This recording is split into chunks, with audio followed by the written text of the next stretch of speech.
Iconic Arcade breaks their silence. New design, new art, brighter future.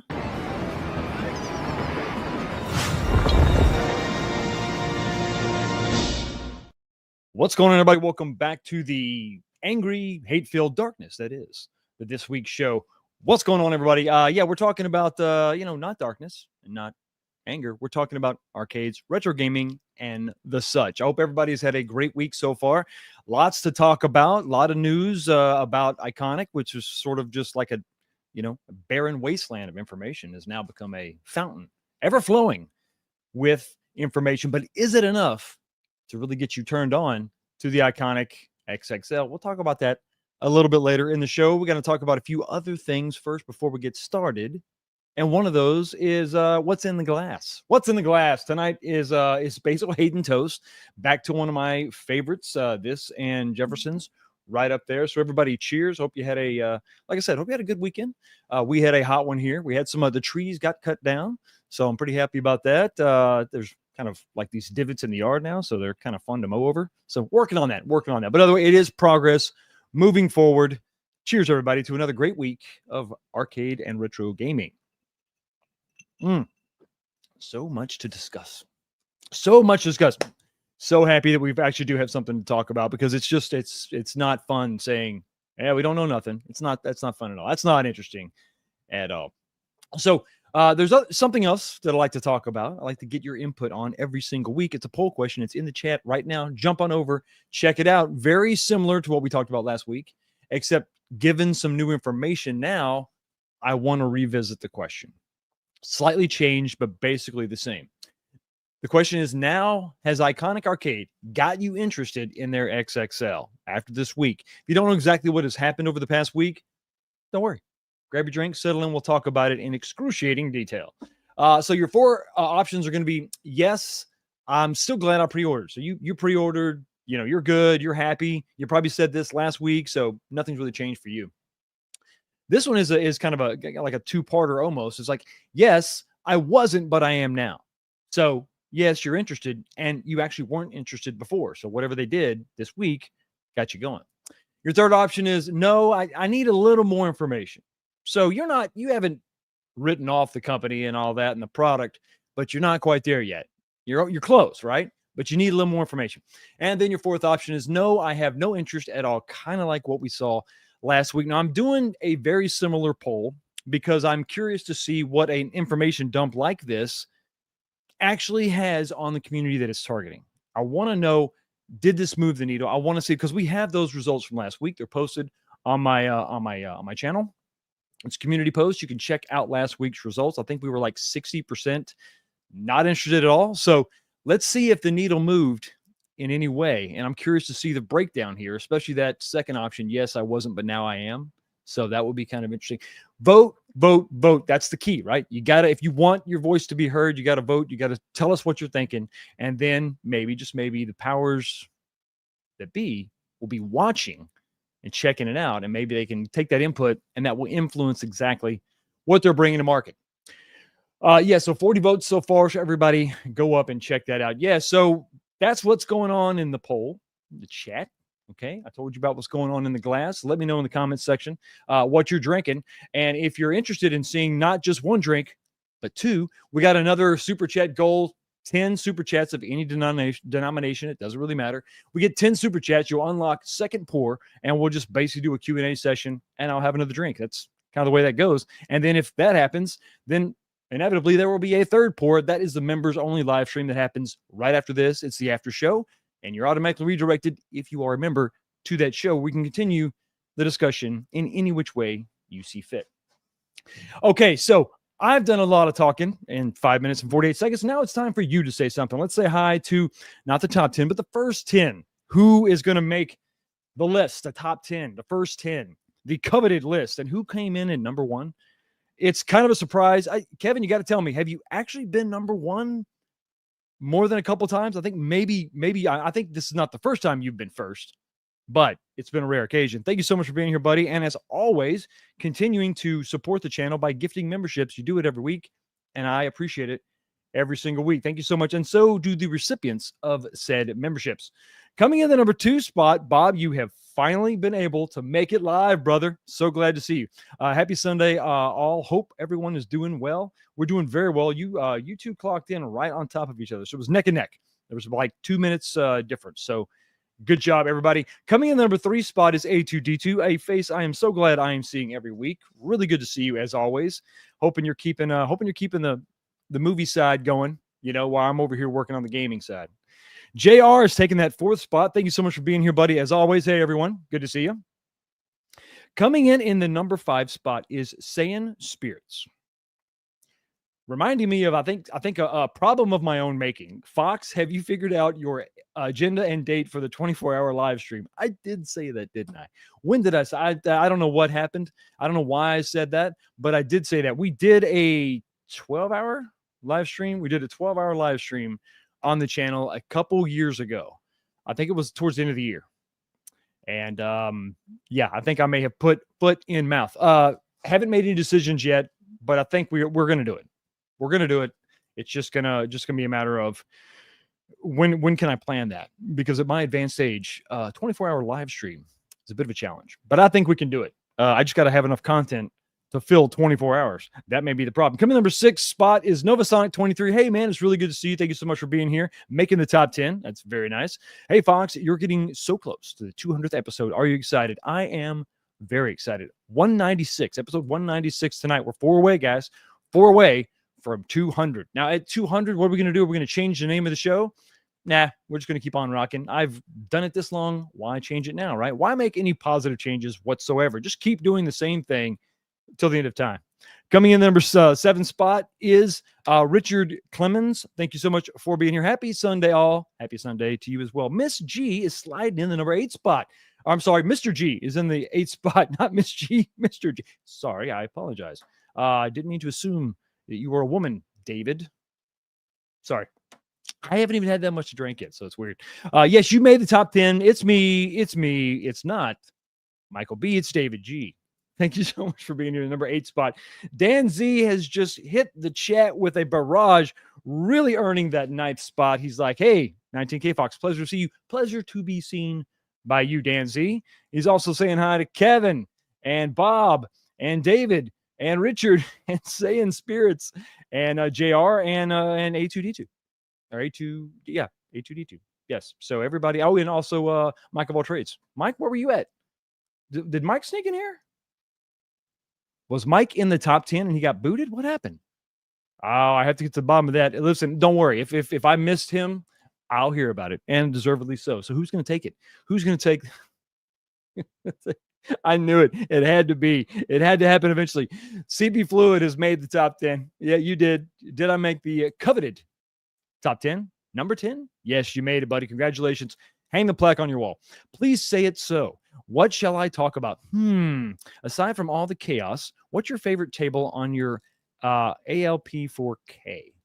Well, it's hard to beat Attack from Mars. I'm kind of a sucker for Knight Rider, so I tend to play that more just to get the sound effects and all that, and and it's not the most fun table. I had a lot of fun with Black Belt. I know, it wasn't the greatest, but for some reason I dug that table. I like the shots, and it is what it is. Yes, it's got a floaty bouncy ball. Yes, but it's not bad. I like all the Zen tables though, for the most part. But I tend to always sort of, the go-to is always Attack from Mars. So it's almost like, why did I even download any tables? Because you never know. You never know what you don't like until you try, right? We also got Milkman Classic is in the house. We got Frank D. We got, I'm scrolling down here. We got VB Me. How you doing, buddy? Good to see you. Israel Gaming is also here. Night Shadow, Video Game Vegas, chilling in the chat. VGV up in here. Good to see you, man. Jason, modding like a mofo. Thank you so much for continuing to mod at your maximum capacity for this show. Angelo P is also here. John E. Blaze, JJ, Prince Vinny, as you were. Good to see you. Dr. Torque is in the house. Good to see you, man. Tammy G. Miss G. I said I got you and David confused. I'm sorry. I have a small attention span. I just saw a G and I went for it and I was wrong. I can say that with all confidence in the world. I was absolutely wrong. John Fisher is also here. We got the Retro Arcade Topper is also in the house. He's staying a trooper, not topper, but trooper. And he's staying on top of it. So he's a topper trooper. He's a trooper topper. He will patrol the toppers. I don't know where I'm going with that. The Real Zim is also here. MSU Rich. We got Jason S. We got Saved by Zero. Odd, but cools. Okay, we'll go with that. Fire Island HD is also here. Simon AU one up. G'day, Fox. No option in arcade poll reflects my position. This is interesting. I was interested before, and now I am even more interested. I don't. Well, I guess just number one. I guess you're interested, but you didn't. Well, you're right. I kind of painted you in a corner. I painted you in a corner. I said you have to also have kept a pre-order that you haven't pre-ordered yet. So I apologize. Just pick one of the yeses. It's fine. Whatever yes suits you the best. The best yes is what you need. Galaga Guy is also here. B Kirby is in the house. Always good to see you, as always, buddy. Water in the desert. How refreshing. James, who is mildly annoyed at some things, is also in the chat. Like I said, hi to Real Zim. We got everybody here. Michael BV, Game Genie. Fox unfriended me on Facebook this week and then added me back. Well, it's probably that darkness. Or I was hacked. I have no idea what I have no idea. Fox has more DLC than a Capcom game. Damn right, buddy. That's right. That's right, Sunshine. DLC, yeah, you know me. Jolly Green, always good to see you, man. Do it on Christmas. Yeah, that's kind of when we did it last time, right? That kind of made sense. Everybody's got some time off. I'll probably be locked in here in a wicked snowstorm, I would imagine, because of the heat wave we've had the summer. The winter's probably going to be nuts. Water in the Desert said hi. Will H is also here. Thank you so much for being here. Steve Sale, hope you're doing well tonight, sir. Thank you very much. I think we've said hi to almost everyone. Derek Roberts, thank you for being here. And yeah, I think we're good. So another thing that kind of happened just this morning, I did it because I'm a fickle person. I really am. I'm not sure. Sometimes I don't even understand my own decisions that are being made. I sold my Switch 2. I just, I don't travel as much, and I kind of bought it. It was an impulse buy. I bought it because it was actually there. I didn't think it was going to be there, so I bought it. I'm like, oh, cool. And then I realized, well, that's right. I don't actually play it that much because I don't travel that much. If I sit down to game, I usually, if a game is available on both, I'll jump on PS5. And I kind of ran through Zelda, so I was like, well, nothing really. And then while it was fun to play the new Mario Kart, it's just Mario Kart. And I never got around to picking up Donkey Kong, and I was just like, I don't know, and I knew that they were kind of in short supply, and I could basically get all my money back. Not all my money back. I got most of it back. So I thought, well, what the hell? So yeah, so I am Switchless, and I think I'm going to stay that way for a little while. I think I'm okay. I think I'm good. I've always been a PlayStation guy anyway, so I'm fine unless the killer app shows up, and then I'll have to go buy it again. I don't know. But yeah, it came and went with lightning speed. Mike, thank you so much for being here, buddy. I thought you were here earlier. Somebody else said Mike of all trades. I didn't know if you were here and you got cut off or something. I don't know. If that happened, it was not intentional. Now, me cutting off Mike, that was the other Mike. That was intentional. That's right. Game Genie my ass. Thanks everybody for being here. So yeah, so I did that, and that's probably the biggest gaming related news as far as the arcade. Arcade has remained unchanged as of yet. Still haven't upgraded the hard drive on the Battle Pod, so I'm going to do that eventually. It's going to happen. Other than that, we're just maintaining. We're just maintaining, getting the artwork done, finishing out the summer, and then I'm going to refocus back on this. So I know imposters, those bastards. Sorry for the extreme language. Probably some of that darkness. I'm never letting you live it down, Mike.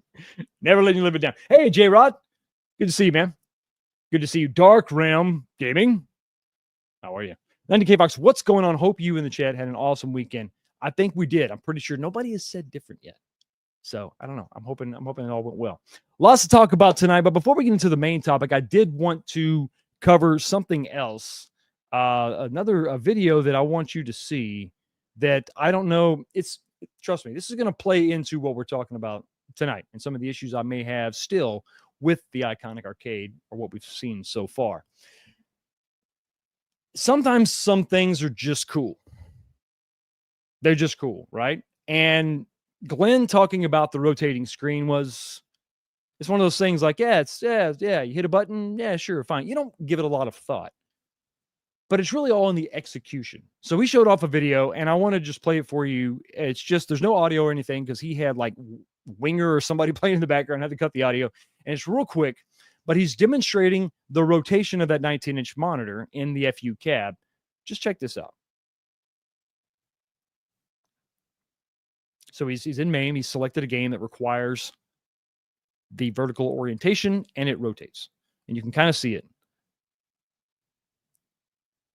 And that's just, I just thought that's pretty dope. That doesn't look bad. It's kind of hard to say. I like seeing this with the plexiglass or the tinted glass over it.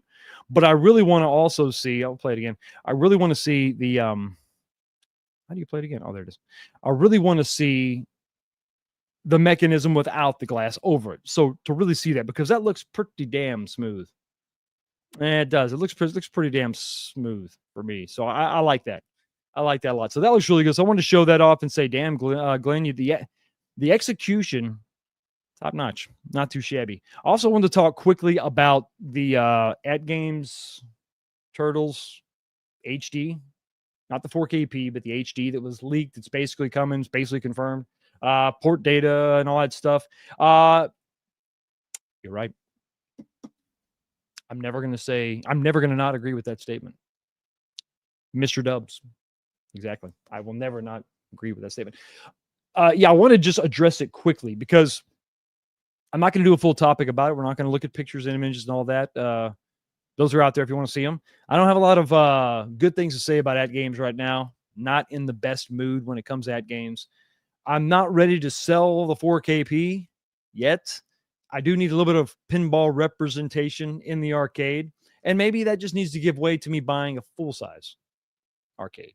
A full-size pinball, like a mechanical pinball. Maybe. I don't know. I don't really have a spot for that yet. I couldn't just put it in the place of the 4KP. It would stick out too far. So I don't know. But I don't have a lot of good things to say about At Games. So while the little HD version looks good, a lot of upgrades as far as from the HD, right? Sort of a melding of the minds, a fusion, if you will, of the two pinball machines. So I think that's good if the price is what the price should be, which is obviously much lower, provides more value, blah, blah, blah, blah, blah. My problem is the company itself and the problems they've had. We've reviewed this. We've gone over this before. Locking people out of their machine is just unacceptable, especially in this stage, this far into the life cycle of the product. It's just incompetence of the highest order. And so I don't care what the damn thing looks like. I really can't recommend it because of that. I mean, it's like a ticking time bomb. So then it begs the question, well, Fox, how can you in good faith sell it to somebody, some unexpecting person? That would be wrong. That's true.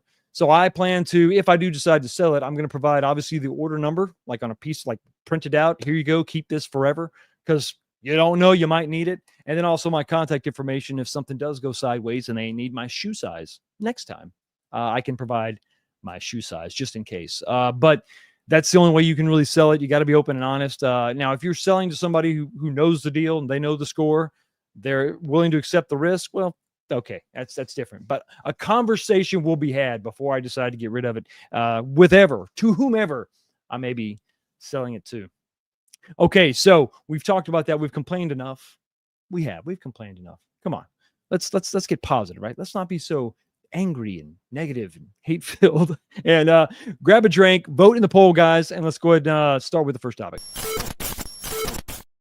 The first and the main topic after the recap is simply this: Iconic Arcade finally breaking their silence, finally coming in hot ish. Is it hot? Is it cold? What do we make of this? And that's where you got to vote in the poll. You got to talk. You got to speak. We can go back and forth, but you got to, we've got to really be honest, and we've got to be able to be honest about how we feel about these products. You know, the leaks, the images we've seen, we got to be able to go back and forth about this and express disappointment or joy in whatever form that it may take. So let's go ahead and start with just kind of a recap. If you've watched my video this week, this is going to be some old news to you, I think, but we'll just go ahead and start with the first image.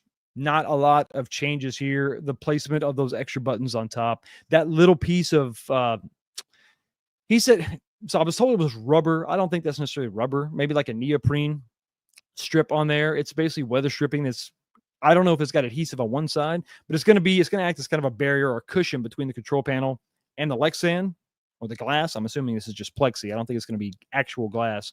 Very similar to the arcade machines, real arcade machines. It's good to keep that firmly pressed in place, but if you're going to screw that to a panel, I don't know why that's necessary, but it is authentic. It's accurate. It's something that, you know, worth pointing out because it is a difference. This has been a source of controversy, and I think it's probably justified because everybody likes the diamond plate more. And I get it. I agree. The diamond plate probably, compared to this, the diamond plate looks, I will say it looks better than this. But if you're talking about stock Capcom graphite, like the actual decal itself, it doesn't look like this. It's lighter. There's more gray. There's specks of blue in there, which there may be if you zoom in, but this looks very much black and white. So I think that if it's more of the, and that pattern is out there, they can absolutely do that, mimic that, and it's fine. But for better, for worse, this is what we got. I mean, I don't hate it. It's fine. It's okay. I don't really have a problem with it, but I see why people have a problem with it because it's just, you know, the diamond plate tends to be cooler. The joystick icons, fine, you know, underneath the directional pad. The thing that begins to sort of add to the confusion is the buttons, the red, green, and the blue, typically is associated with the diamond plate. So that's where some of this confusion may be coming in. Of course, none of this is really set in stone. This is not gospel here. These were conversion cabs. So this stuff was kind of swapped out. So kind of it is what it is. If this isn't the perfect combination for you, you'll be able to swap these buttons out, these joysticks out, and that'll be fine. We're used to doing that. I'm not saying that's something you should do or, you know, you should be expected to do. But if you want to change those colors out, it's fine. Something else to consider is we're not, the prototype had like these IL like HAP clones in them. That's different. It's not gonna have those. We're gonna have Sanwa controls now, Sanwa clones. So now we're kind of back to what you would expect from Arcade 1-Up as far as the controls and their quality. Now I've been told these are good. They're good clones, and I'm sure that they are. I'm sure they're fine. You know, you can get decent clone buttons and clone sticks, but for the price of the real stuff, I don't, at this point, it's just a mute. But it's like, if you're not gonna take the time and spend the money on the real stuff, I'm not gonna sit here and worry about how good this clone is. Just give me the real stuff. It's either real or it's a clone. And I'm not gonna really sit here and try to grade clones. It's either real or it's not. So if it's a clone, it's going to be up to interpretation, you know, and that's not a slide on anybody. That's just sort of the way it is. So we'll be open to your interpretation. You will either like it or hate it because you're going to be comparing it to the original. So it is what it is. I have no doubt they'll be usable. I'm sure that'll be fine. But it's just something to consider. Once again, the rubber seal on there. Curious about that because usually what the control panel would hold in the glass. It would lock in the glass. In this case, the plexiglass. So I'm not sure why that's that was added. You know, it's kind of a, like I said, it's kind of a cool feature, but I don't know that that's really necessary, considering this isn't going to hinge and latch in place, lock down. So that's something that I'm just not exactly sure why that was added. Water in the Desert ask a question: why isn't John D bringing the heat? Because there's better variants of Street Fighter other than this, the same ones they keep pumping out. Just saying. Well, you're just saying the same things that we've all been saying. I like the games on here. I like Alpha. I like that. I can't remember if we can talk more about the games list. I don't remember. Let me take you off for just a second. Yeah, see, I mean, you've got Third Strike, and Third Strike is new as far as new for what we've seen with home arcade. You've got the Alpha series. I think that's cool. So if you're gonna make a Street Fighter cab, I don't know if there's that much you can really do. Like, there's not a lot of crazy deep cuts that you can really dig into as far as Street Fighter goes. New Street Fighter, right? Because all the other ones have been done before. So as far as, I mean, and maybe your question is more, why are they making another Street Fighter? Well, that's a different discussion, because I agree with you. There's so much out there that, is this the one they should have gone with? Now, I think that if you're going to take a chance, you want to do something rock solid, and it's kind of hard to beat Street Fighter, in that case. But also, there's going to be other games on there. So, but I see your point. I feel like the Shinku Hadouken all over again, but just an XL version slapped with Alpha and Third Strike. And that may be the case. See, that's the problem with some of the questions not being answered. And that's why we got to be vocal, right? We got to talk about this stuff. We got to go back and forth and hopefully get some answers to some of these questions. Overall size being an issue for some people had no problem with it before. It wasn't a big issue for me, but I did like the idea of, since you're so close to the Dynamo HS1, why not go wider? Go wider and get that real, get as close as you can. And they got damn close the first time. But they could have gone a little bit bigger. They could have gone 23 or 24 inches, because they were just over 22, as you can see in this image here. The black cab on the left-hand side was the original one that I played at CES. But, when you're talking about a two-player cabinet, one of the bigger dimensions, the most important dimension, besides the placement of that monitor, obviously, is going to be the width. Because if you want to have two people playing on this, you're going to need as much width as possible. So I had requested, I had opined, I had mentioned, hey, listen, to John D. And so why don't you think about going wider, and not trying to cram a 26-inch in there, but maybe go a little bit wider. The conversation started with, me referencing other cabinets, the HS1, but also other cabinets that came equipped with 19-inch monitors, and the side bezels were never really an issue.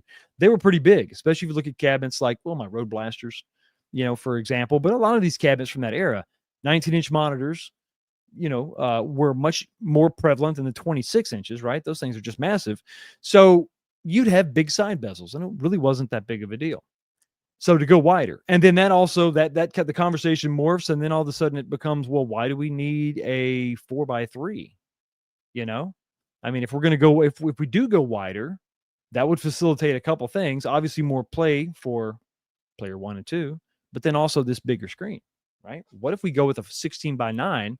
They're cheaper, and you end up getting a little bit more viewable angle or viewable area out of your 4x3 aspect ratio, which ends up being 19.5 instead of 19. So it's kind of a win-win. Now, once again, this was not confirmed as far as the 16:9, but it's 16:9.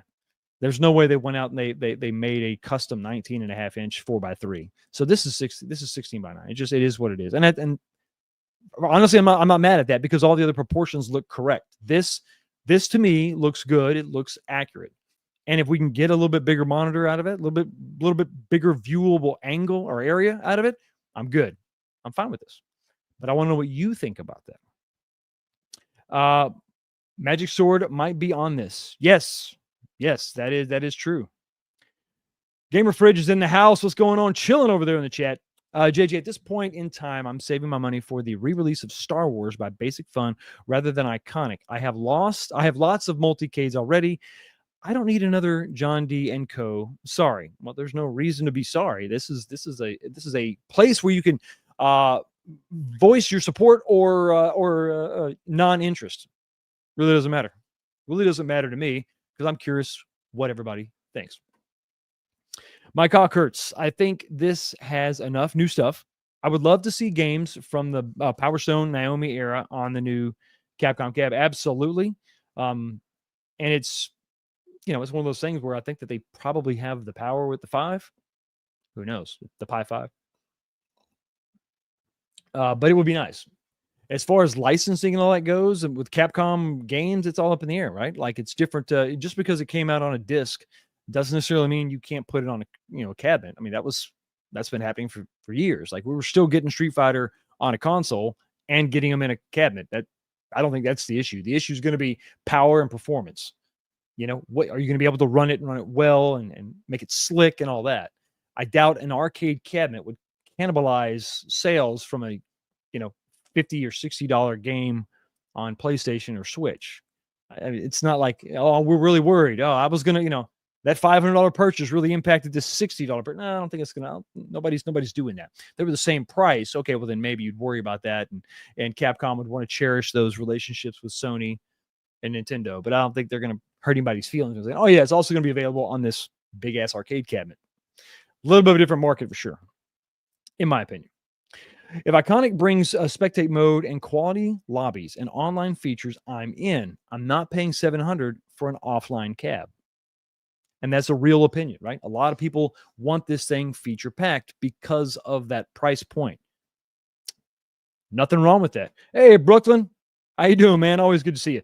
HD Remix, yes. Fox, I love your explanation of how they're implementing the monitor. Oh, thank you. I think that it's, if you go back and look at my other video, it just makes sense, guys. It just makes sense. If you look at the width and then you just start, you start looking, you start digging and think about the potential, okay, what could fit in there? It just makes sense. And it adds flexibility, which is what we're going to talk about a little bit later, as far as the kind of cabinets they can make. It's not going to be just 4x3 games. It could be other stuff. Now, there's going to be a bigger question as far as who's going to buy a traditional looking HS1 cabinet to play games and HD games, 16:9. Is there a market for that? I am very curious to see those numbers. That would be interesting because right now we're just looking at basically, if you just look at all the pre-orders, it's basically the same cabinet, just different skins, right? Pick your favorite game, but other than that, it's basically exactly the same cab. It's a different story if we're comparing, 4x3 and 16:9. So that would be interesting. For sure. I would love for John D to license the Capcom Fighting Collection 1 and 2 for us in a cabinet. He could put it in a Big Blue or another iconic Capcom style. He absolutely could. That would be incredible. The Alpha Skin is the one I would like to purchase. It's too bad they don't give us Ultra Street Fighter 2 for this cab. That would be sick. Yes, Road Blasters forever. And ever. Forever. I already know the local play is going to be just fine, but what I'm worried about is the online features. See, it's funny. We had one that was like, listen, if it don't have online, I ain't even going to touch it. Israel says he's concerned about the online feature with playing with your friends. I hope that comes out buttery smooth. So it is that double-edged sword you talked about. So I got to have it. I demand online play. Okay, but you're not going to be happy with jittery, janky, stuttering, delayed online play, right? They've got to do it correctly.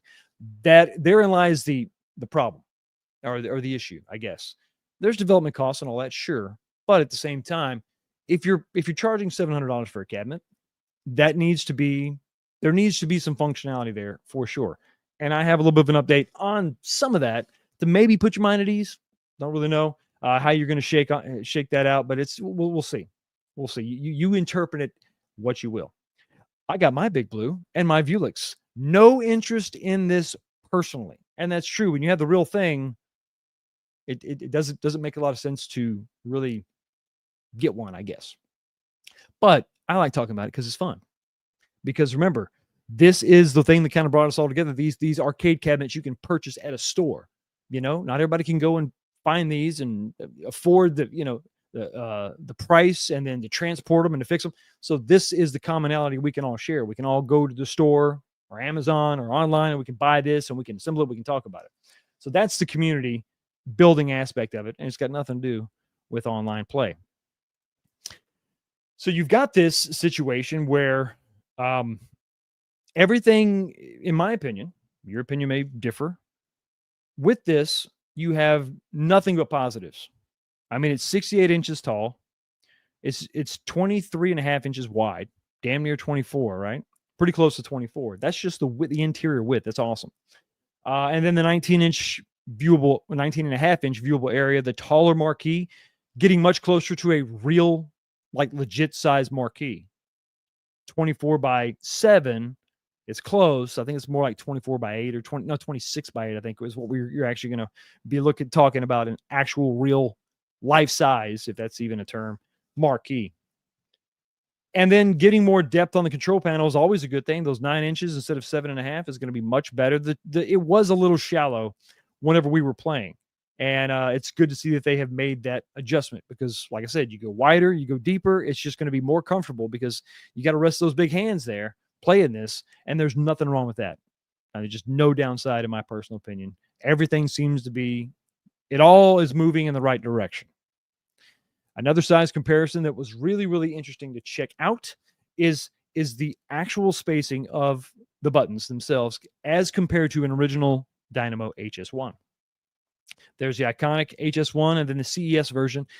That's where the difference is. Look at the depth of that control panel. The width is obviously changed, but look at the depth. Look at the spacing. You want to pay attention to that bottom row of 6. You got the 6 action buttons. Look at the bottom row. Look at the spacing between that bottom button and the end of the control panel. That's where your palm is going to rest. So you can see with the other version, you were resting your palm on on the corner, and that's just not comfortable. So you give much more of a chin, and now you have a much more comfortable playing experience when you rest that palm as you're playing. Now everybody plays a little bit differently. Maybe you don't rest your palms exactly. Maybe you hover. I don't know. Maybe you do. I don't know.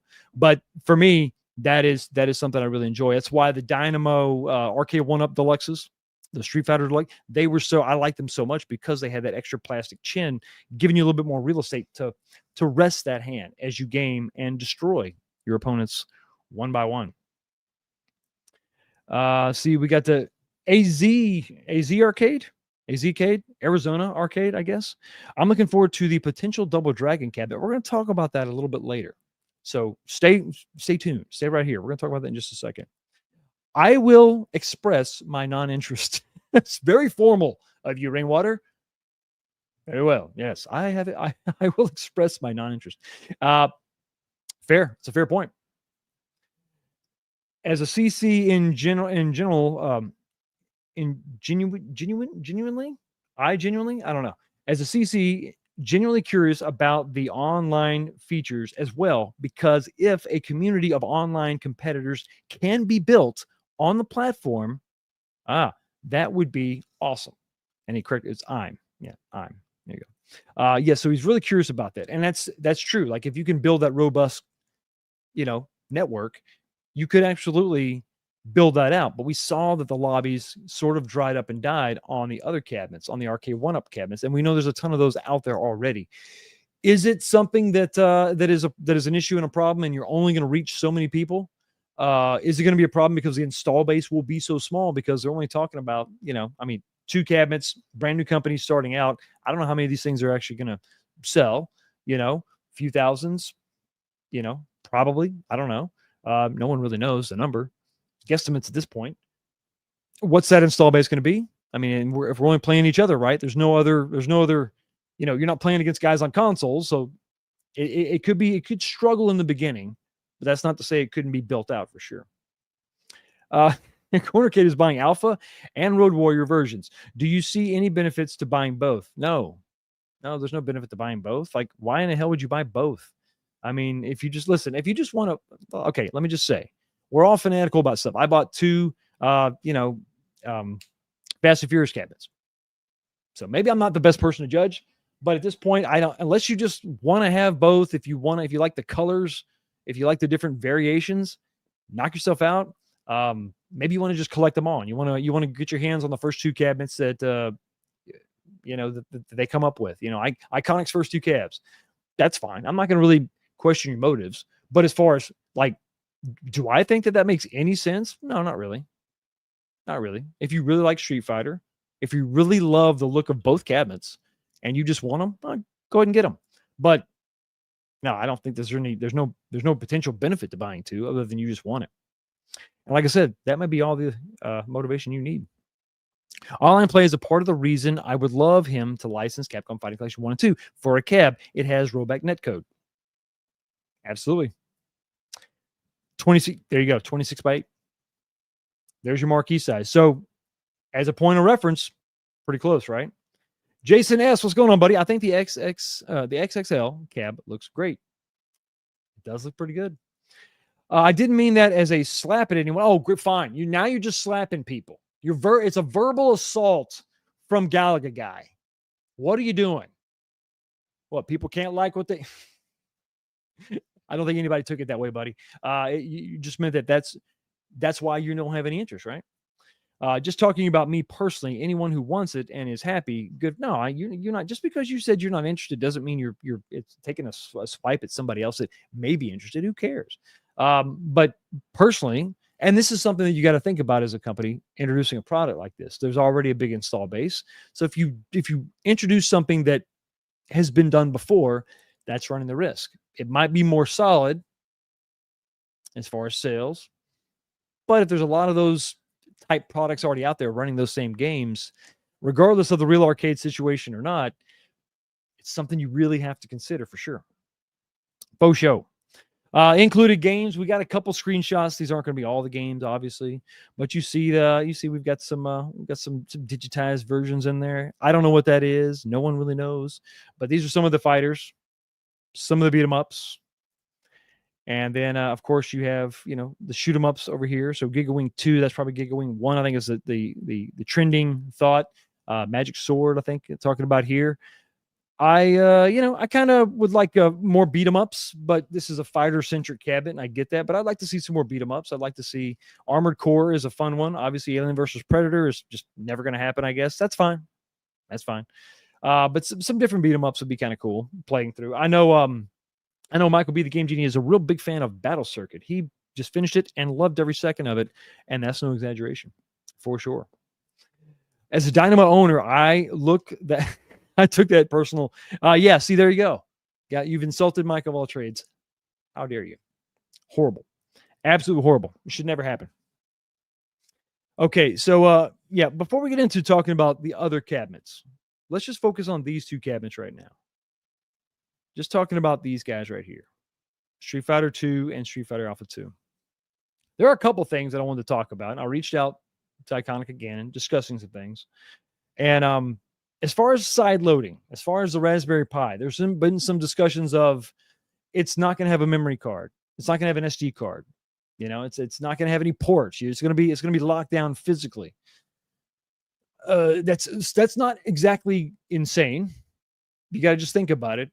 They could take a Pi, they could load up the software, and then they could desolder the ports. So all those components are just soldered to the PCB. The SD card would be storage. So you'd have to solder, you'd have to have like some onboard store. The memory would have to be soldered to the board itself.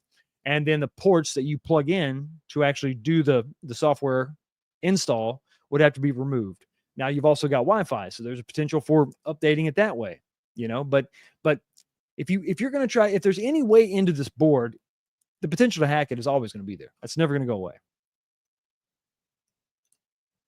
But they're doing their dead level best to make sure that it is completely locked down. As far as I understand, it's going to have the SD card. Now, are you going to be able to just unplug their SD card and put another SD card in? Traditional wisdom would say, sure, that's not a problem. But you could just maybe get another Pi, and put it in its place. I don't know what software. I mean, because the storage is what it is, right? There's onboard storage, and then there's the actual SD card itself. So what can they do software? I think what they're going to do is going to be software, locking it down on the software side. Will that facilitate another SD card swap? I don't know. Will the SD card be encrypted, which would make some sense to me? Just encrypt the SD card so you can't take it out and download the ROMs and illegally have access to those ROMs. Just encrypt the card itself. Don't do anything with the Pi. And allow me to just pop that out and put my own image in there with my own ROMs. And it's just like, I'm just swapping it out. And it becomes something else, running Beta or whatever, something different. But the official word is that it's not really meant to be a multi-cade in that aspect. And so that's sort of the official word. I think that you're probably going to be able to swap out SD cards. There was some discussion that that's not possible. I'm not hearing anything to say that that's actually the case. So take that for what it's worth. I did get confirmation as far as the online is concerned and all that, and wireless access. Playing each other online that's not really discussed right now. But what is discussed, what I'm allowed to share, is that they are creating an infrastructure to add games legally, the same online features as the games that are included. So you have games on there. They're going to have some online functionality, probably mostly just leaderboards at this point. Maybe co-op eventually, but initially you're probably just going to have, most likely, you're going to have high scores. That's really about it. Leaderboards, that kind of stuff. But the games that they're gonna have, or you'll be able to download these. They will have the same functionality as the games on the cabinet, and they're going to be for free. This is from the source, guys. That's what they're working on. They're creating that infrastructure to add games legally for free. So if you purchase the cabinet, you'll be able to eventually download games for free. Now, how many games? What type of games? This is not going to be a multi-cade where you can just go and you can get Data East, some online store, and you can just download anything. My opinion, and they didn't say this, I'm assuming it's going to be more Capcom games. So maybe it won't ship with all these games. There'll be a couple games that are unlockable, and then you could download more later, but they're most likely going to be Capcom. That's going to do a lot with the licensing. But that's what they're working on now. So the ability to download games is something they're definitely working on. Will it happen? I don't really know. Not really sure. And before we move on to the other stuff, the other potential cabinets and talking about that, I also wanted to say that next week, I think it was going to be Monday, but they pushed it. Next week, you can expect to see new renders, and they're going to reveal the winning artwork for Street Fighter 2. I think John D has already said in some of his chats what's taking the lead right now. I'm not going to say which one it is, but they'll release that. It's going to be this week, and it's going to happen over on the Media One Up Facebook page. So you're going to see new renders. Unfortunately, you're not going to see pictures of the actual cabinets. So you'll see renders all decked out in the winning artwork and the new updates to the Alpha 2 cab, because we haven't really seen pictures of the new Alpha 2 cab. So you'll see new renders next week. Renders, not the real cab. And that's going to be, we'll talk about that in just a second. So expect that next week as far as Street Fighter 2 and Street Fighter Alpha 2. Next week, you'll see those. That'll be something to chew on. And we'll kind of go from there and see. But thinking about the whole, and the thing that really drives this, obviously, is the prototypes that we saw showing off Double Dragon and Double Dragon Revive. Boom. And this is where we really saw the new dimensions. Because if you remember, B. Kong did a video, and he was there. He was checking these cabinets out. He measured the cabinets. Now, if you remember, in that video, we saw that cabinet width. We saw that control panel spec'd out at almost 24 inches. He measured the depth of that cabinet. So, and the height. So really these dimensions aren't really that new. We just had to have them officially confirmed for Street Fighter 2. But they were already in place for these prototypes. Once again, they're prototypes, so you really can't take that to the bank. Now we've got it confirmed. But this is where we actually saw this. And because we saw these dimensions spec'd out like that, we also noticed the different orientation, the different aspect ratios of the monitors.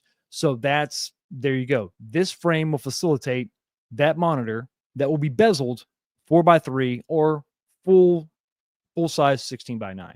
So that's where this whole sort of discussion happened. Talking about the 16x9 versus the 4.3. Now, obviously the 4.3 fits the cabinet. The actual style of the cabinet is 4.3. 16.9 is not really, that came later, right? That came in the Chulix and the Vulix. Sit-down cabinets, big giant monitor. Well, I say big giant, 43. We're talking about a 24 here. Now, that's the At Games Legends, right? That's a 24-inch monitor, I believe, in that cabinet. So we've seen that before. Is that going to be a big enough viewable angle or viewable size for you to really get into these games, especially games like, not so much fighting games, but Double Dragon Revive being a game where the camera's sort of pulled back so you can see all the action. Everybody, they're small. They might be a little bit too small. Is that something that's going to fit this form factor? Is it something that people that are fans of the form factor are going to gravitate towards?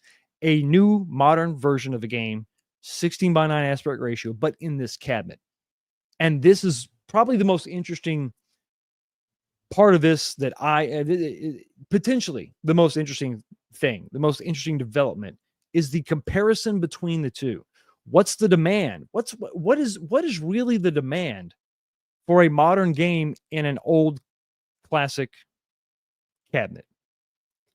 I can obviously see the demand with the 4-3. I can see the demand with the original traditional Double Dragon. Obviously, we can see that. But what is that demand for a modern game? Is it there at all? Is it, I mean, really, is it even there at all? Is it just kind of a wasted effort, waste of time? Now, this particular effort wasn't wasted. They were commissioned by Arc's System Works, and it was for the convention, and it's fine. Showed off the new game, and it was a prototype, and that's fine. There has been work behind the scenes on these two cabinets. They have continued to be sort of developed, not on the production side, not as far as for mass production, but the prototypes themselves, that they've continued to evolve slightly. They don't look drastically different, but there are changes. Does that mean they're going to go into production? Will they be the next cabinets? I think that they will be. I think that Double Dragon will be the second. They've kind of all but confirmed it anyway. I mean, I don't think they've outright just said it. Oh yeah, this is it. But it's definitely a safe assumption that Double Dragon will be the next cabinet. Now, I can also say that, my question was to Iconic is like, okay, are you talking about Double Dragon Classic, Double Dragon the original? Are you talking about Double Dragon Revive? Are you talking about both? Are both of these going to come out? And the only statement I got was they have a close working relationship with ArcWorks. So I'm assuming Arc System Works. So I'm assuming that meant, yes, they're both coming out. And if they're both coming out, then now we'll get to see. Now we'll get to see what's that demand. How does that work? Does anybody want that? Is it just like that's a cool looking thing, but are you going to buy that? You're going to spend $700 on that. I don't know how that's going to pan out. I'm interested. And here's something that could maybe that I would be interested to see. Same cabinet with all the same games? Well, not really. If you have Double Dragon Revive on the OG cabinet with the bezels, you're not going to see the whole screen. So they can't just do that straight up. I guess you could swap out the bezel, I guess, but that seems cumbersome and weird if you just want to play that new game. So I don't see that new game being on the old cabinet.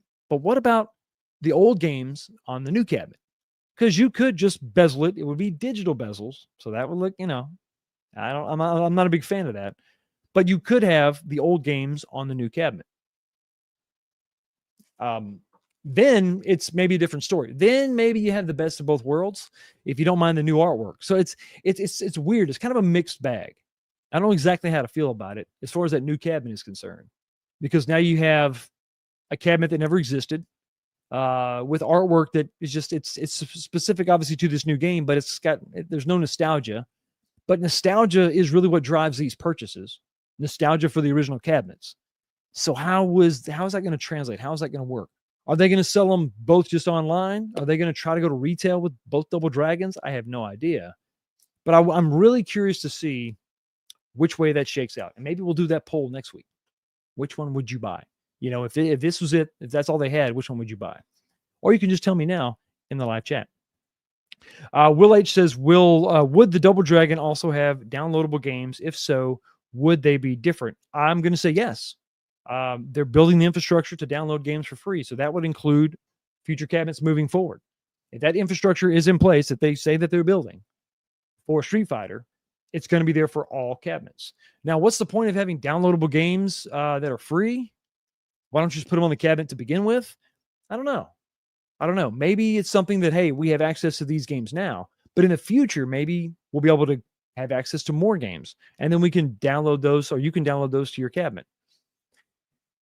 Anytime you have Wi-Fi enabled cabinets like this, where you have access, where you have updates and you have downloads, do you have a potential at game situation where your cabinet could be bricked? I guess it's possible. Anything's possible. And that will make me just a little bit nervous.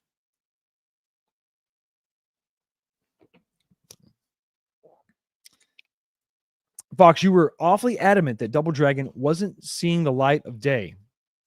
Yes, I was wrong. It's okay to be wrong sometimes. It's okay to be wrong sometimes.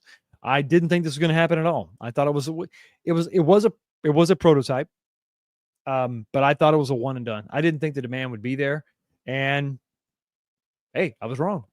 I mean, it still may not happen, but I've changed my opinion. I think that it's definitely coming out. I've also got, had more conversations now. That's the thing. You get to talk to people and it eventually changes your mind. You pick up things in conversation. You're like, oh, maybe that's what they're going to do. So yeah, that's what's called being wrong. It's okay. It's okay to be wrong.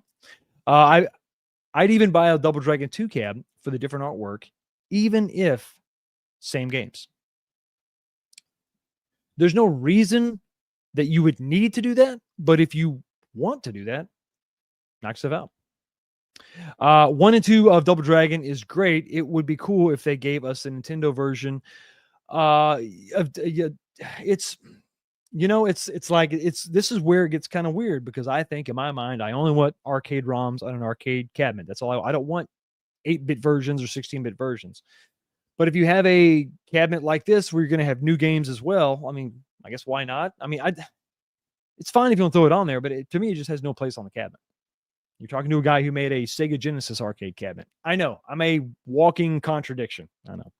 So this gets me thinking. All this gets me thinking about, okay, so Double Dragon, that's cool. Okay, we got a new version and an old version. So moving forward, could they adopt this model of, okay, we're going to come out with an old game, but to really sell it, or maybe get the licensor to sign on, we'll promote their current game, their new game, and we'll make that available also. And if it's just a pre-order deal, I guess they're not really out any money. And because the cabinets are exactly the same size, they'll both support the same monitor. It's just bezels.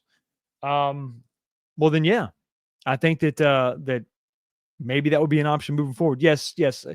I would rather have Combat Tribes than Double Dragon 3, because Double Dragon 3 sucks. But yes, I think the point was, include more games, I guess. So you get to thinking about this. Okay, I kind of get this. Maybe that's how they lock down the licensing, or maybe it's just it keeps things current. Okay, fine. This is cool.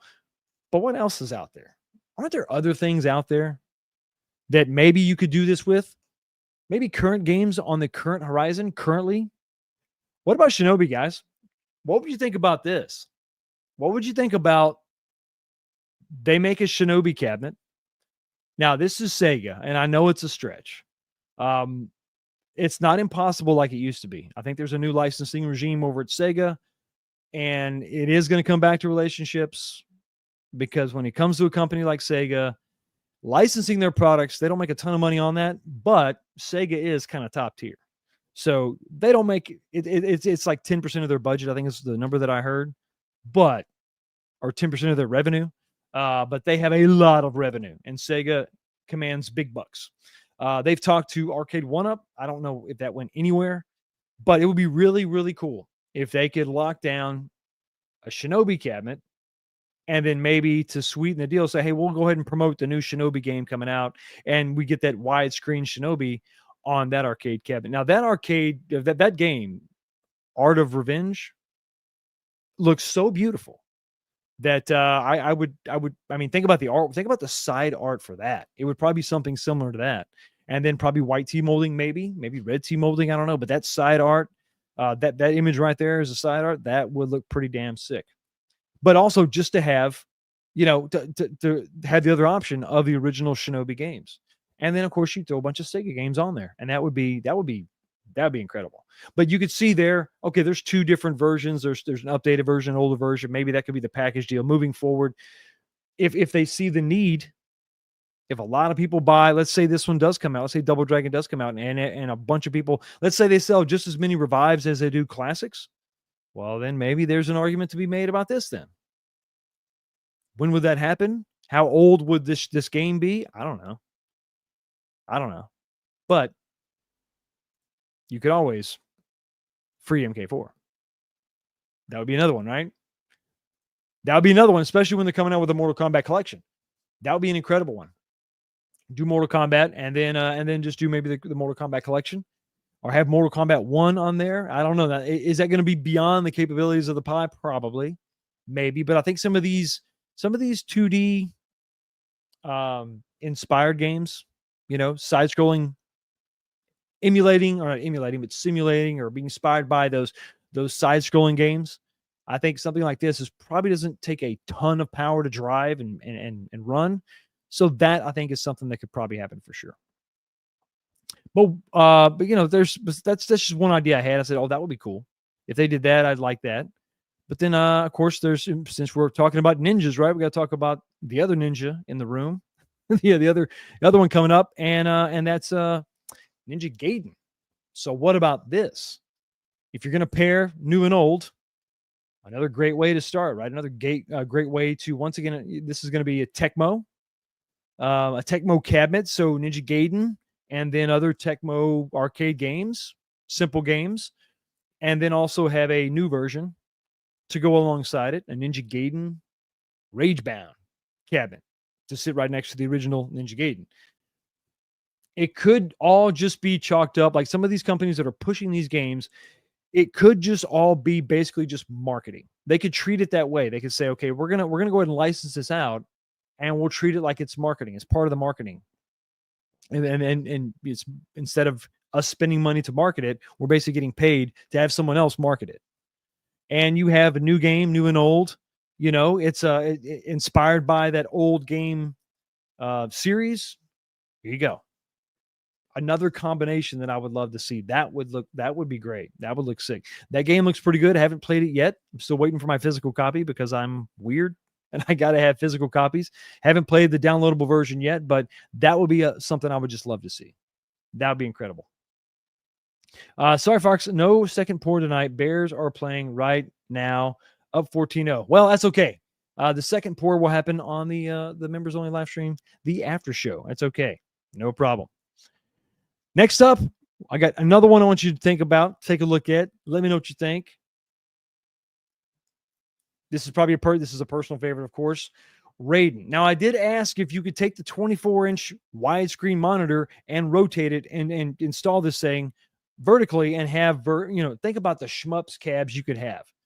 So you could take that same orientation and you could basically, it would almost be the same cab because the screen orientation would be the same. You'd probably want the whole area. Maybe you would bezel it a little bit differently, probably bottom and top, but a Raiden cab, an old Raiden cab, and then some of the newer Raiden games could be on the newer Raiden cab. But really, just put in any shmup, whatever, anything that uses that vertical plane, would be incredible. That would be something I would absolutely love, having those side by side. But then the issue is going to be, can you rotate it and still have room within the framework? Because if they've got to build a whole new cabinet, radically change things, I don't know if that's going to happen. I don't know if that would be justified. And then at that point, maybe they would just change the screens. But I think that if they can do that and they could give that some thought and make that an option, and maybe some of the structure on the inside is just slightly changed for that vertical game, maybe that's the way to go. Maybe that's what could happen. Maybe. It's always very possible. It's exciting. Almost as exciting as a $2 super chat from Kevin Clausen. Thank you for thank you for your understanding, sir. Here's is $2. Well, thank you. I appreciate the $2. Thank you so much for your super chat, brother. I always appreciate it. But you know where you got to go? Not to the Bears game, but to the pit. Finish him. Molina wins. Flawless victory. Fatality. I did sell it only because of space. When I moved to the new arcade, I love this new arcade. It's finished better than the old arcade, but it's smaller than that arcade. So I had to make a decision, and I sold it. I also sold Die Hard, another cabinet that I love, but Die Hard is just such a stupid, massive cabinet. It's so big, wide and deep, and it just takes up way too much room. So yeah, but I love Raiden. I still play the Raiden games. I have them all, I play them on consoles, but it is what it is. It is what it is. You have to, prioritize things. And unfortunately, I couldn't see keeping it when I wanted to get, I had my sights set on, Big Red and Big Blue. They became priorities. They were a priority for me. Yes, 5 was fun. 4 is amazing, but brutal. That's why sometimes maybe you stay away from 4 and just go right to number 2. Expo. KO! Wolverine wins! Rookie. Dane Bramage with the knowledge, the good advice. You should take it. You should heed it. Smash that like button like a big fat Texas Palamento bug. Cockroach. Nasty. Thank you so much for the advice. Smashing like buttons is what you should do. Also, $5 Australian. Yeah, thank you so much, man. Your money is a little bit edgy, a little bit coarse. You got to be careful with your currency. Some breaking info, Foxy, from Big Reese down under. Basic Fun WrestleFest can be pre-ordered in Australia on the 1st of September to ship the 1st of October. No price info yet. I saw that. I'm a part of that Facebook group. I was very happy for my brothers down under. Going to be able to get their hands on this cabinet. It's exciting to see that confirmation, no matter where you are. So WrestleFest will be alive and well with the Aussies. Thank you so much for your $5 Australian Super Chat, brother. Here you go.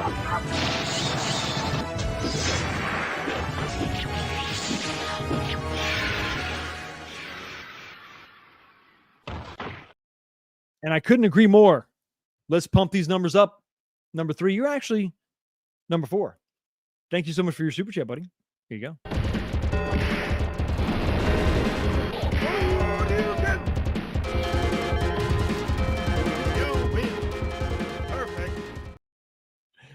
Did you get Raiden Nova? I just got my physical today. I didn't, not yet. It's coming. It's going to be part of the collection for sure. Thank you for gifting another membership, brother. Always appreciate it. Super chats coming in hot like a double dragon elbow to the face or a cyclone swirl kick, as some remember from the NES back in the day. That was fun to be able to do that. And then when you would jump and land, you'd crouch, and as soon as you got up, you could do that knee. The knee I think you're talking about. The wicked knee. The killer. No, you're talking about the elbow. I'm talking about a knee. The knee was crazy. It would hit you and then just launch you across the damn screen. You were gone. That was awesome. I forget what that was called. Super knee? Sounds good. Sounds good for sure. Glad you got it, BK. Absolutely. And I'm also glad that I got a $5 super chat from Galaga Guy 88. $4.99. Thank you so much for your super chat. Heard all these cabs are coming out. Digital is cheaper, and you get it months in advance. By the way, you're not allowed to change your opinion or be wrong ever. You know, I like the last part of that. I'm just not wrong. I mean, if you could just maybe talk to my wife, I'd appreciate that. Finish him. Skrilla wins. Flawless victory. Fatality. We got, yeah, absolutely. Another super chat. Y'all are killing me. Coming in hot. $2. I'm still upset you sold that Raiden and Die Hard, sir, and you have every right to be upset. And I'm right there with you. I'm also upset. But it is what it is. Finish him. Sub-Zero wins. Flawless victory. Fatality. We got another one coming in. Molar Medic, $2. Okay, let's get this second pour already, B. Y'all are killing me. Killing me softly. Killing me in the best way possible.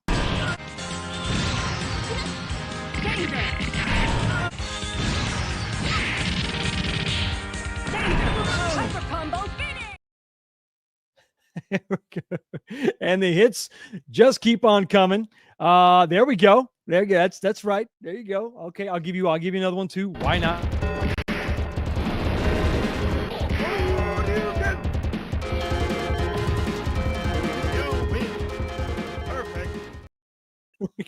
Don't super chat. This show is a money scam. That's true. And it's one of my my greatest sources of pride. The scam that I be scamming. Just kidding. I love you. 5 memberships. Damn, Molar Medic. Thank you. I appreciate it. Oh, here we go. Here we go. Oh, boy. Here we go. You did it. You did it. You've all done it. You've worked hard. You put forth the effort. I appreciate it. Look, just for another, just to cap it off, another super chat. Y'all are killing me. Miss G, I do what I'm told. Guys, you've done it. Believe it or not. Oh. Would you look at that? It doesn't matter tonight because you have absolutely done it. You've unlocked second pour. What does a cowboy, comedian, surfer, singer, writer, showbiz gopher, and sheriff have in common? Nothing. But right now in LA, these 7 people are living together and bearing it all for the camera crew of MTV's Real World 2. Watch it Thursdays at 10 and find out what gets exposed. Plug into a brand new world. MTV's Beavis and Butthead is brought to you by Barks, the one with bite. Cool. Yeah. Now this is what death rock is all about. Yeah. Drums, guitars, and death. They finally got it right. Yeah. They've been given the choice. They're making the change. 1-800-COLLECT.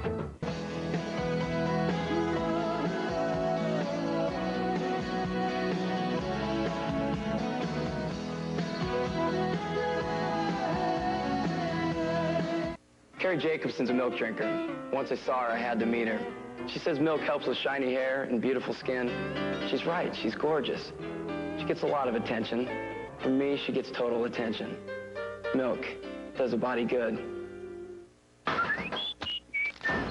What did I tell you, Principal Skinner? Mrs. Scribumple, it's time we cut off Simpson's Butterfinger supply.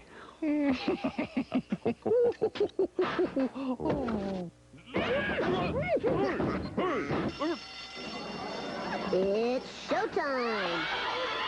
Get a crispity, crunchity, peanut buttery burst in every bite of Butterfinger.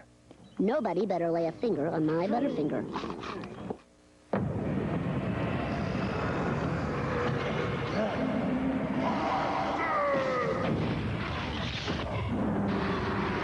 Things move so fast in this game. It seems like you never get to know people. Hi, I'm Emmett. Nice to meet you. All men are created equal. Some just work harder in the preseason. Let's all close our eyes and get in touch with our animal spirits.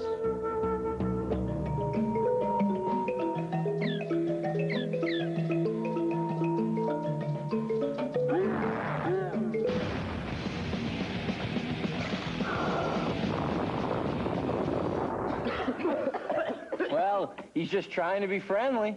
MTV, to walk in truth and breathe fire. That's cool. Welcome, everybody, to second pour. You did it. I'm proud of you. I'm proud of all of you. Second pour in the glass. Let's start off second pour by wrapping up what I think, my overall impressions. Where am I at right now? Am I excited? Am I pre-ordering? Where am I in this whole scenario? I'll go ahead and vote now in the poll verbally. I'm not there yet. I'm not there yet. Here's the thing. Like, everything I see, I'm encouraged by. I like it. Here we go. All right. Sounds good. But I want to see more before I want to pre-order. Now it's right as of right now, it's kind of a moot point anyway, because we can't pre-order, but the pre-orders are supposed to come back.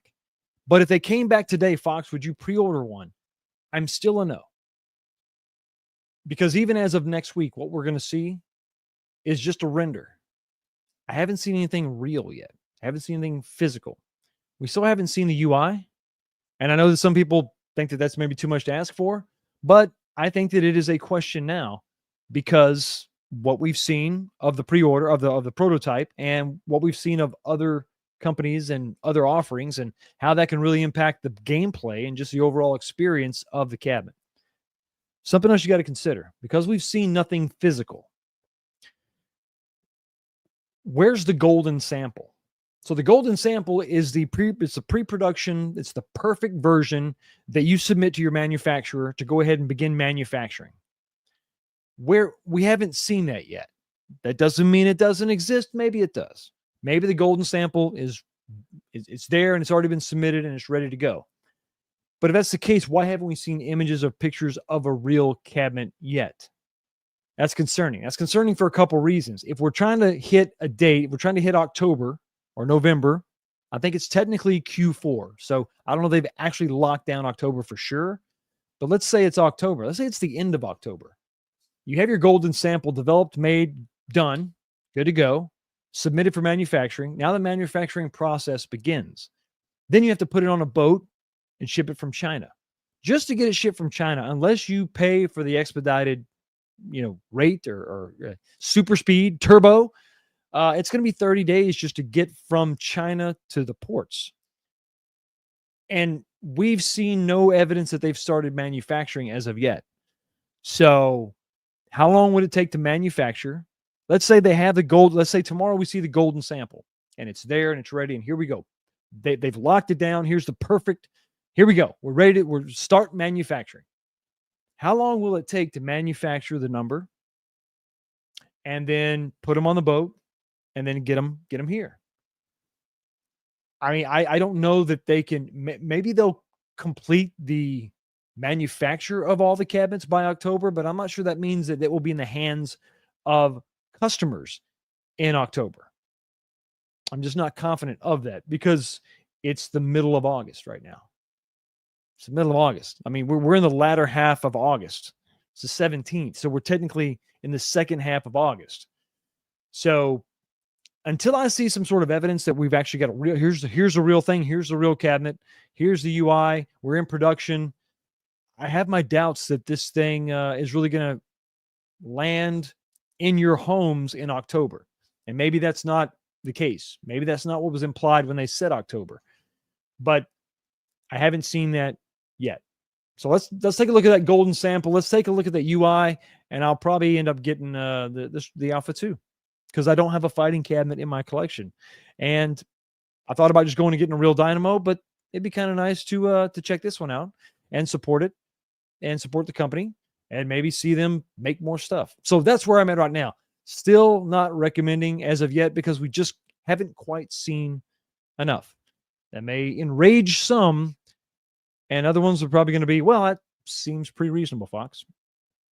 Second pour is well underway. Let's start talking. I love the old school commercials. Thank you. I appreciate that. I love putting those together. Can you believe the cast of Real World LA is in their mission? They're retired. Transformers Gen 1, still best toy ever. Absolutely. Let's scroll down to some of the other comments.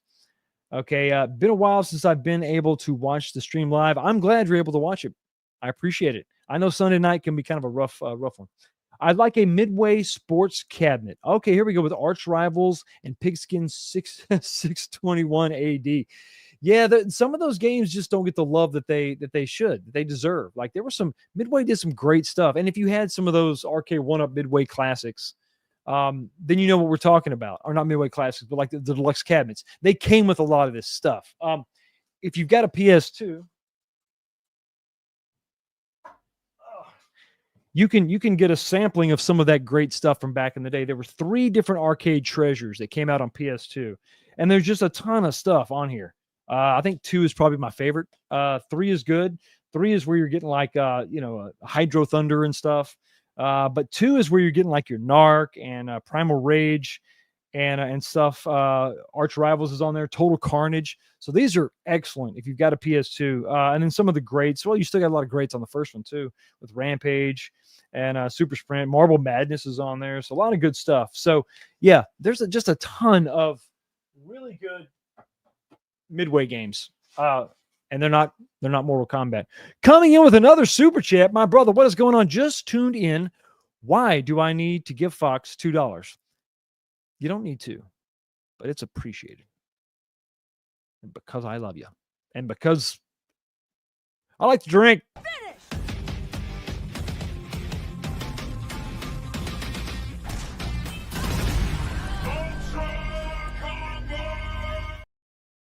$1943, without a doubt. We need an open ice cab, without a doubt.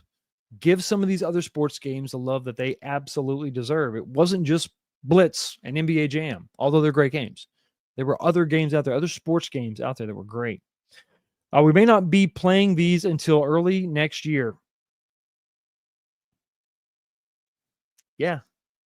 Well, the side art, they're still tabulating that, but it's almost a lock.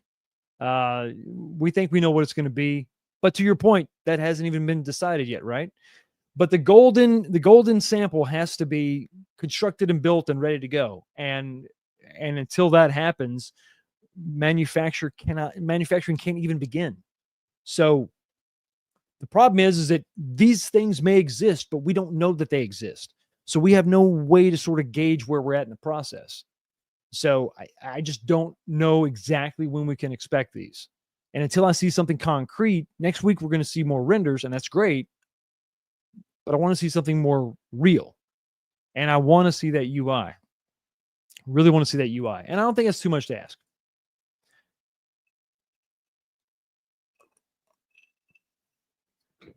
Way too many unanswered questions still.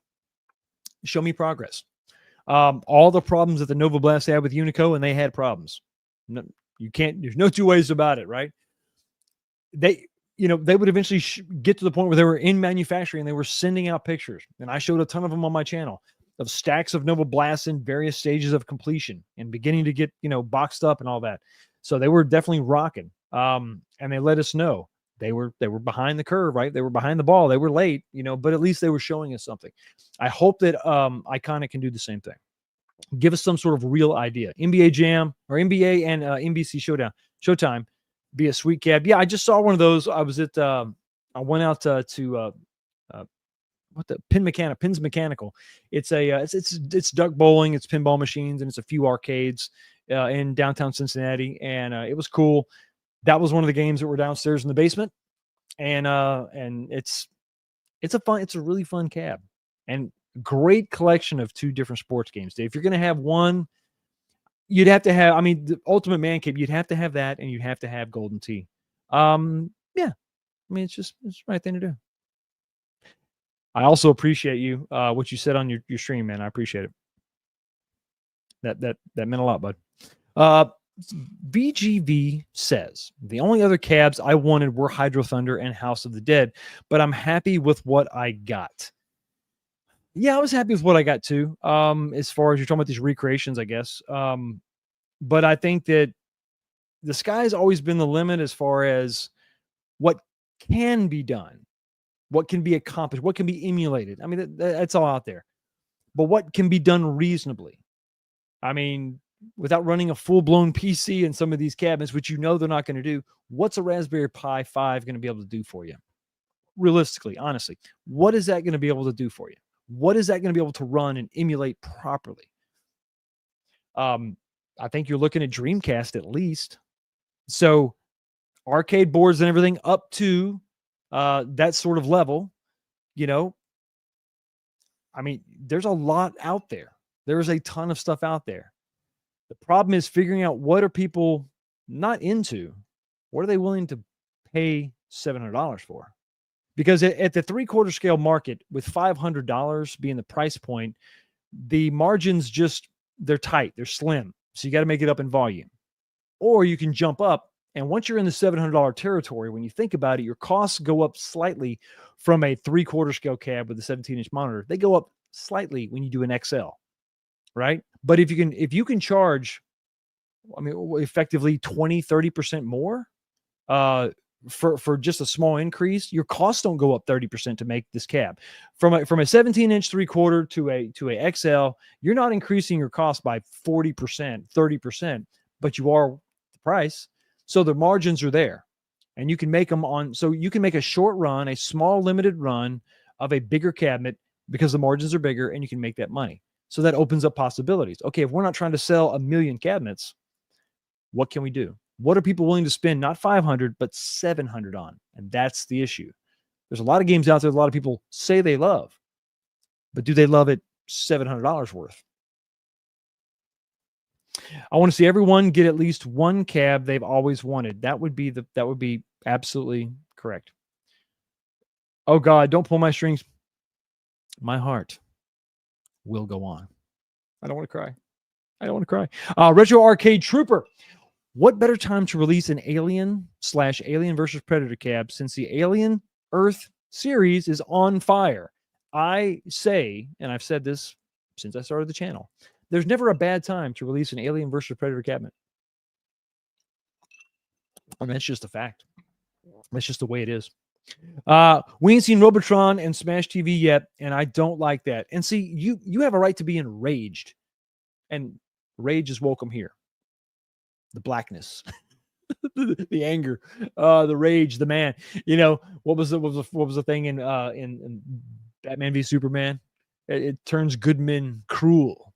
Well, you can be cruel here because of the interview that we saw with Eugene Jarvis and of Midway fame, flat out saying he would love to do a Robotron, but like a multiplayer Robotron with like 10 players simultaneously, or it would just be crazy. And we got freaking excited because Arcade 1-Up couldn't say they didn't have the buy-in from Midway, or at least the creator of the game.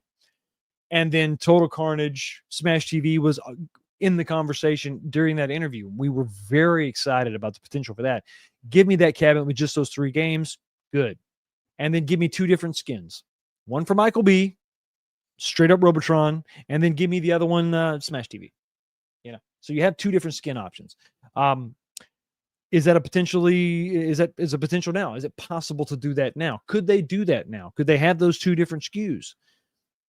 17, or not 17, but the bigger XL size, $700 price point. They don't have to sell that many. They can sell fewer.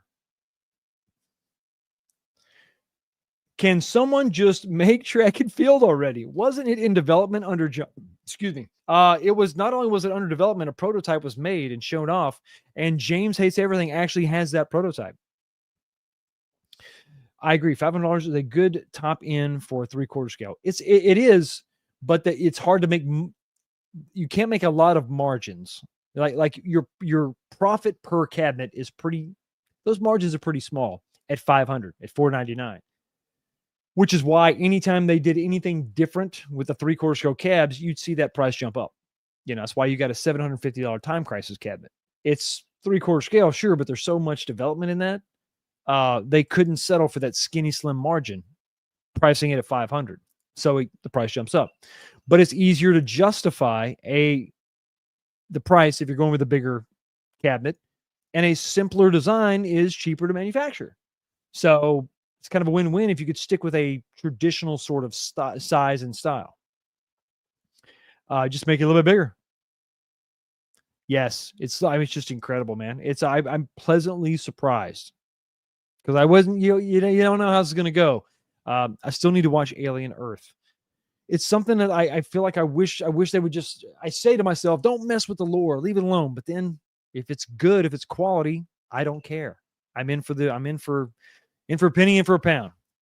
But you have to consider how much less you will sell with an increased price. If you could sell 5,000 3/4 at 500 and only 500 XXLs at $699, you make $50, or you make 50 on 3/4 and 200 on the XL. I understand that, but look at those 2 different numbers you just listed: 5,000 versus 500. What if it's 2,000 and 3,000? If you tighten those numbers up, let's say you only can sell 3,000 of the 3/4, but you can sell 2,000 of the XL. All of a sudden, the math starts to even out. Yeah, 500 versus 50, or 500 versus 5,000. That's a hell of a schism. That's a big freaking difference. But if you begin to tighten that up, if you establish a top end of 5,000, items per production run, maybe that's the biggest number they've seen. That's the biggest one they can hit. They've established that baseline. That's your ceiling. Where's your floor? You don't know what the floor. If it's something that they don't, if it's something that sucks, there is no floor, and you've lost so much money. If you went the 3/4 scale route, you were looking for you were banking on a slim margin anyway. When that doesn't happen, and for God's sakes, if you have to have buybacks, it's horrible. So your point is absolutely valid. I see it, but if you tighten up those numbers, you see how quickly that diminishes, and all of a sudden, you're talking about maybe what if there's only 1,000 units sales different between the two? All of a sudden, it's like, oh, and that's the calculation I think that they have to do. So I'm not going to say it's easy to figure it all out. You really got to take the pulse of the community, the customer base, and figure out, listen, something is worth what someone else is willing to pay for it. We can talk about how, you can think that this pin is worth $1,000, but if nobody is willing to pay $1,000, then it's really not worth that, is it? It's not. So we can think about our classic cars, and we can think about our arcades, and we can assume in our minds it's worth this much money. But if nobody on the planet will pay you that, I guess it's not really worth it, is it? You can tell yourself that, but that doesn't put money in your pocket, and it doesn't sell your cabinet either.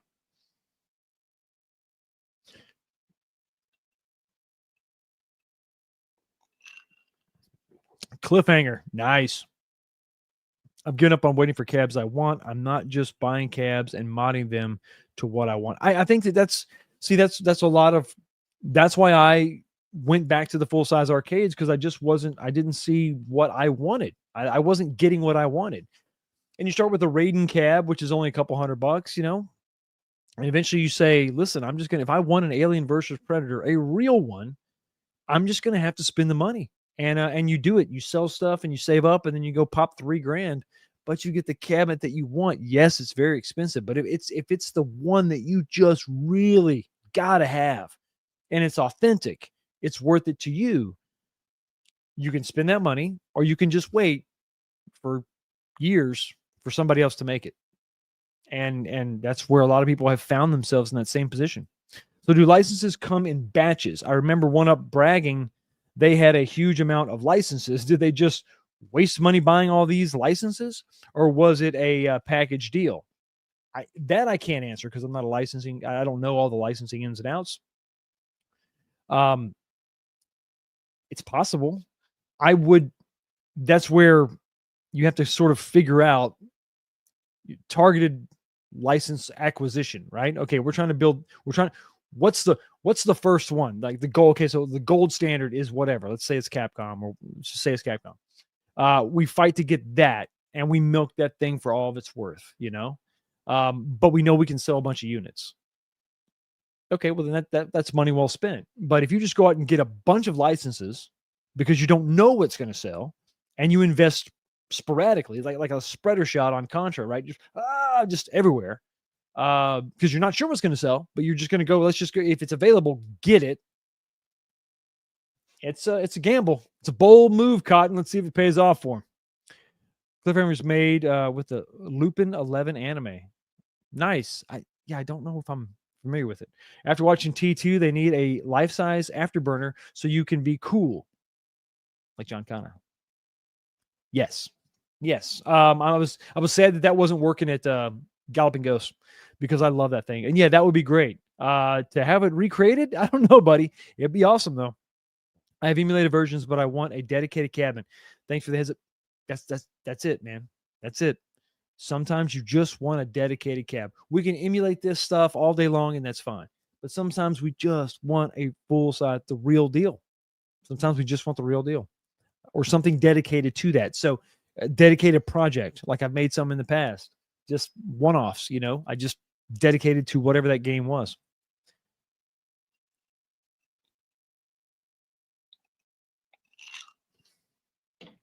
$500 is just a good average top end for a decent machine.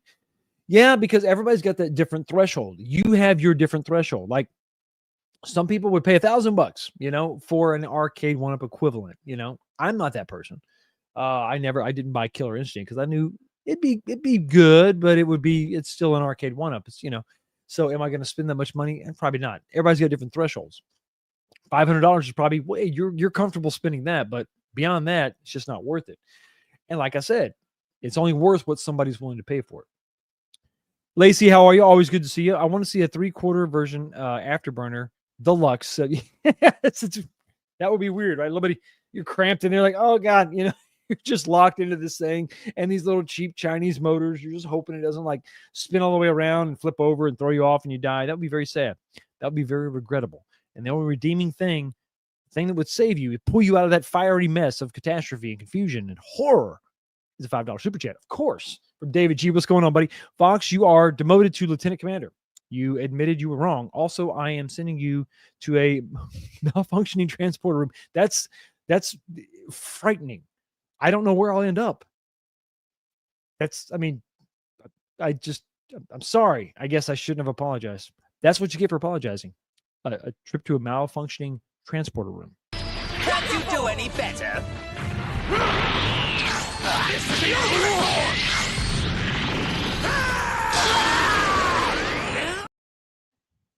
Very sad. Very scary. Faux show.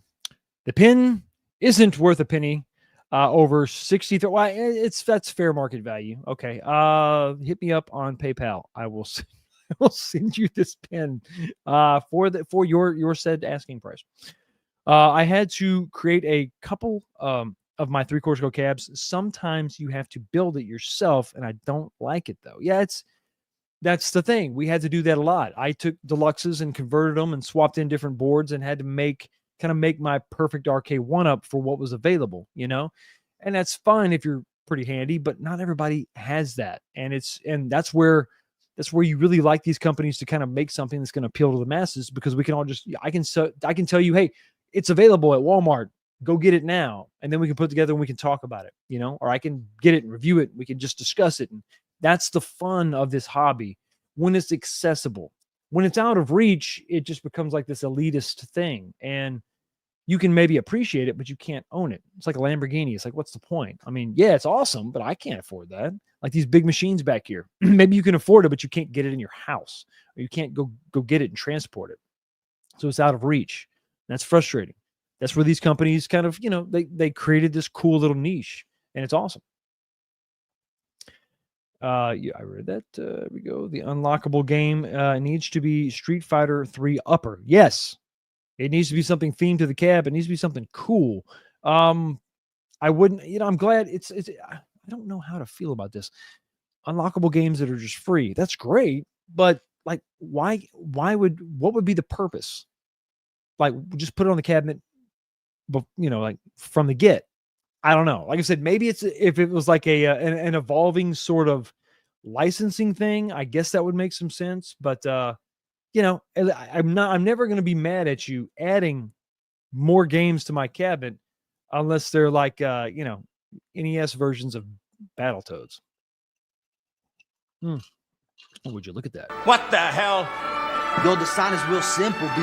It says wrap it up. We are done with second pour. If you want a third pour, head on over to the after show. Don't worry, you don't have to actually go anywhere. Just sit right here. You're going to be automatically redirected if you are a member. If you haven't become a member yet, hit the join button. It's one fee, $5 a month, and that gives you permission to never super chat again. But you could always do both. Never going to discourage that. But before we go, we got to talk about the poll question. Let's go ahead and jump up here and close down the poll question. 145 votes. That's about what we had last week. So this is going to be really interesting. Let's go ahead and kill that and get the results up here. Let me go ahead and do this, and let me do this. Okay. Okay, come on. Oh, it's malfunctioning. Damn it.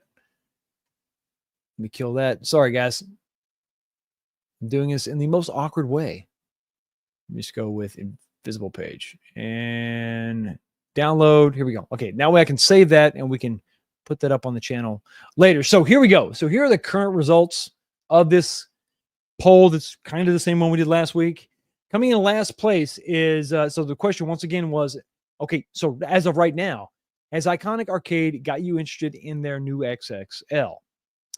Coming in last place with 15% of the votes was, yes, I wasn't, but now I am. Okay. Third place is, yes, still glad I pre-ordered. So 17% of you holding on to that. So what took the number one spot? It's going to be a no. Which no was it? It is the same no from last week. No, I have no interest at all. But it looks to me like that percentage is down from 61% to 37%. So overall, like I said, we'll post this on the, I'll do a community post so you can reference this. But I think that it's fair to say that Iconic Arcade has definitely done some things that have moved the needle in the positive direction. Now, for you, was it positive? Was it negative? I got to know about it in the comment section down below, because you missed the live stream, but it's okay. I'll be right back here, and I'll see you all right back here next time. Peace.